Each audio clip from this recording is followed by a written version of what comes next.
Hello सांग मैंने welcome back two plus two CHC class आपण मानकु प्लस टू सीएचसी क्लास को स्वागत जनाऊँ।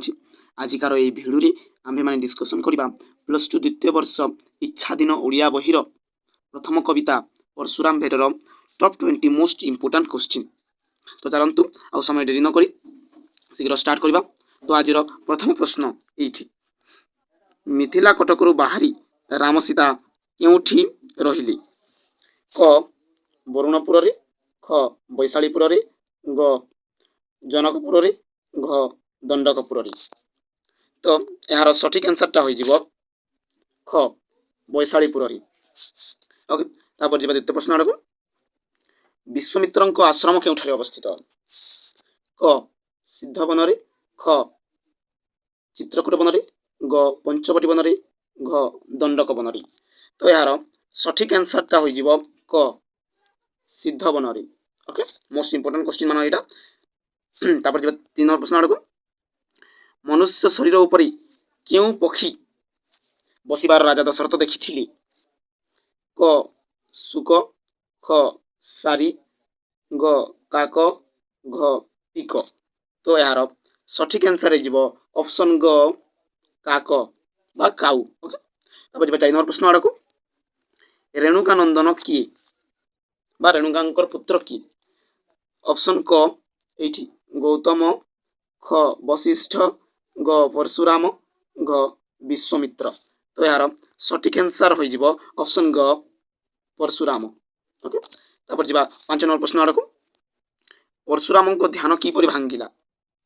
क वीरतुर शब्द रे, ख घड़घड़ी शब्द रे, ग शार्दूल राव रे, घ पक्षी काकली रे। तो यार सठिक आंसरटा हो क वीरतुर शब्द रे। ओके तापर जिबा 6 नंबर प्रश्न आड़क परशुराम कटिरे की छाल पिंधिथिले?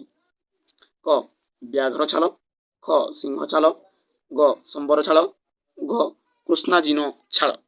ओके तो यार सठिक आंसरटा हो घ कृष्णाजीनो छाल। ओके तापर जिबा 7 नंबर प्रश्न को परशुराम कोदंडर नाम कौन बा धनुर नाम कौन? ओके क सारंग, ख शिव, ग गांडीव, घ वैष्णवा। ओके तो यार सठिक आंसरटा हो ऑप्शन घ वैष्णवा। वैष्णवा हूँ परशुराम कोदंडर नाम। ओके तापर जिबा 8 नंबर प्रश्न आड़क परशुराम कोठार को कवि कहा सहित तुलना करिसेंती? क वज्रदंड, ख कालदंड, ग धर्मदंड ना घ तुलादंड। ओके तो यार सठिक आंसरटा हो ऑप्शन ख कालदंड। ओके जहाँ को छुईले मृत्यु पाई जाए ताकू कालदंड कहा जाए। ओके तापर जिबा 9 नंबर प्रश्न आड़क परशुराम पिता नाम कौन? ऑप्शन क जमदग्नि, ऑप्शन ख सुखदेव, ऑप्शन ग गौतम, ऑप्शन घ अत्रि। तो यार सठिक आंसरटा हो ऑप्शन क जमदग्नि। ओके तापर जिबा 10 नंबर प्रश्न आड़क भृगुपति किए? ओके क राम, ख रावण, ग अगस्ती, घ परशुराम। तो यार सठिक आंसरटा हो ऑप्शन घ परशुराम। ओके आई होप कि सांग माने आपण माने भल भाव बुझी पार्थिबे। एवं 11 नंबर प्रश्न आड़क जीवा पूर्व मु कहि जे सांग माने वीडियोटा भल लागिले लाइक शेयर एंड सब्सक्राइब करबा को भूलंतु नाही एवं बेल आइकन रो घंटी को बजाबा को भूलंतु नाही कारण जहाँ द्वारा कि आपण नवा नवा वीडियो नोटिफिकेशन पाई पारिबे एवं सर्वप्रथम वीडियो को देखि पारिबे। चलंतु 11 नंबर प्रश्न को जीवा शिवधनु रे क्यों असुरर मृत्यु होइथिला? बहुत इंपोर्टेंट क्वेश्चन बारंबार आसी 2025 बोर्ड रे आसीबार बहुत संभावना अछि एही प्रश्न गुडी को। ऑप्शन क तारकासुर, ऑप्शन ख त्रिपुरासुर, ऑप्शन ग अघासुर, ऑप्शन घ वृतासुर। ओके यार सठिक आंसरटा हो ऑप्शन ख त्रिपुरासुर। ओके तापर जिबा 12 नंबर प्रश्न आड़क परशुराम कौन थिले? ऑप्शन क तारकासुर, ऑप्शन ख त्रिपुरासुर, ऑप्शन ग क्षत्रिय, ऑप्शन घ वृतासुर। ओके तो यार सठिक आंसरटा हो ऑप्शन घ वृतासुर। ओके तापर जिबा आज वीडियो 13 नंबर प्रश्न आड़क रघुमणि किए?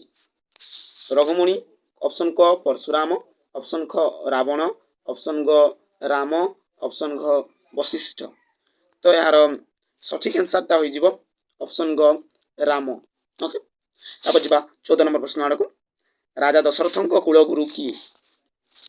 ऑप्शन क वशिष्ठ, ऑप्शन ख विश्वामित्र, ऑप्शन ग परशुराम, ऑप्शन घ मारीच। तो यार सठिक आंसरटा हो ऑप्शन क वशिष्ठ।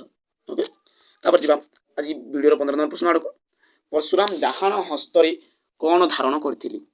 ओके परशुराम डाहाण हस्तरे कौन धारण करथिले। तो ये ऑप्शन क धनु, ऑप्शन ख कोठार, ऑप्शन ग पुस्तक, ऑप्शन घ त्रिशूल। ओके तो यार सठिक आंसरटा हो ऑप्शन ख कोठार। से तो डाहाण हस्तरे कोठार धारण करथिले।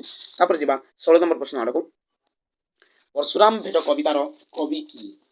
बहुत इंपोर्टेंट क्वेश्चन। ओके तो ऑप्शन क अच्युतानंद दास, ऑप्शन ख भीम भोई, ऑप्शन ग बलराम दास, ऑप्शन घ मधुसूदन राव। ओके तो यार राइट आंसरटा हो ऑप्शन ग बलराम दास, बलराम दास। ओके तापर जीवा 17 नंबर प्रश्न आड़क 17 नंबर प्रश्नटी है परशुराम जटार वर्ण कि पड़ता। क धवल, ख पिंगल, ग नील, ग हलदिया। ओके तो यार सठिक आंसरटा हो ऑप्शन ख पिंगल।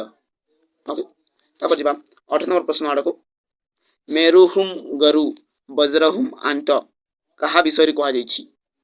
ऑप्शन क वैष्णवा धनु, ख शिव धनु, ऑप्शन ग श्रीकृष्ण चक्र, ऑप्शन घ कोठार। मेरुहुम गरु माने पर्वत परी ओजन एवं वज्रहुम आंट माने वज्र परी टाण। तो यह क्या विषय कह जाइछि। तो यार सठिक आंसरटा हो ऑप्शन ख शिवधनु। शिवधनु उद्देश्य कथाटा कह जाइछि। ओके तापर जब 19 नंबर प्रश्न आड़क 19 नंबर प्रश्नटी है परशुराम भेट कविताटी क्यों पुराण ग्रंथरू आसी अछि। ऑप्शन क महाभारत, ऑप्शन ख विष्णु पुराण, ऑप्शन ग जगमोहन रामायण, ऑप्शन घ भागवत। तो यार सठिक आंसरटा हो ऑप्शन ग जगमोहन रामायण। तापर जीवा 20 नंबर प्रश्न आड़क इंद्रदेव क्यों ध्वनि धरने को अक्षम होइथिले। क वैष्णवा, ख शिव, ग सारंग, घ गांडीव। तो यार सठिक आंसरटा हो ऑप्शन ख शिव। आई होप कि सांग माने आपण माने भल भाव बुझी जाइथिबे। यदि भल भाव बुझछन्ती तबे लाइक करिवे, सब्सक्राइब करिवे एवं कमेंट करिवे एवं सब्सक्राइब करथिबा बेल आइकन टिकु बजाइ देबे जहाँ द्वारा कि आपण नवा वीडियो नोटिफिकेशन पाई परिबे एवं सर्वप्रथम वीडियो को उपभोग करि परिबे। धन्यवाद। जय जगन्नाथ।